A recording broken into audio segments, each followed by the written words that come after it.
allons repartir du côté de d'Eric Ella, qui est toujours en direct avec nous. Du côté d'Akonda, Eric Ella, il y avait un ensemble des généraux qui avaient annoncé le premier communiqué. Là, on ne savait pas qui était à la tête justement de cette organisation des militaires qui se réveillaient ce jour-là, 3 heures, 4 heures du matin.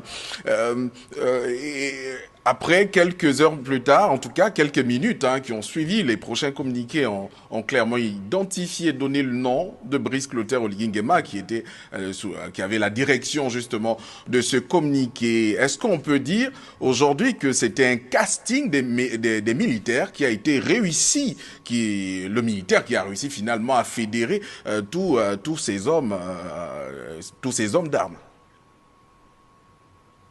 Tout à fait, hein, on peut l'interpréter comme ça, mais je pense que le casting aussi était dû au fait que le général Oligui Nguema gérait quand même le corps d'armée le plus équipé, le En plus effet. armé et le plus performant au niveau du Gabon. Donc c'était un peu légitime que ce soit le commandant en chef de la GR qui prenne les initiatives de cette transition. Et en plus, je crois que c'est celui qui avait le plus envie, c'est celui qui était le plus impliqué et je crois qu'il était même le plus jeune de tous les commandants en chef à l'époque.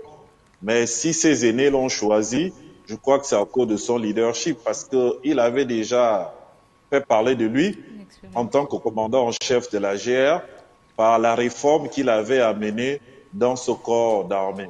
Donc je pense que ce n'était que légitime. En même temps, c'était une surprise parce que tout s'est passé très vite, donc on n'avait même pas le temps de tout digérer en fait. Ok, d'accord. Eric est là. Merci justement.